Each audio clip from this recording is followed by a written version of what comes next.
raining in Denley Moor, except on days when it were fine, and there weren't many of them, not if you include drizzle as rain.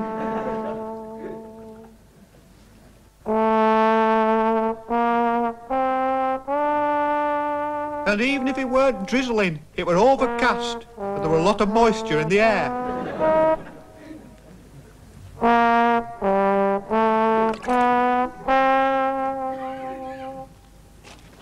You'd come home damp, as if it had been raining, even though there hadn't actually been evidence of precipitation in the rain gauge outside the town hall.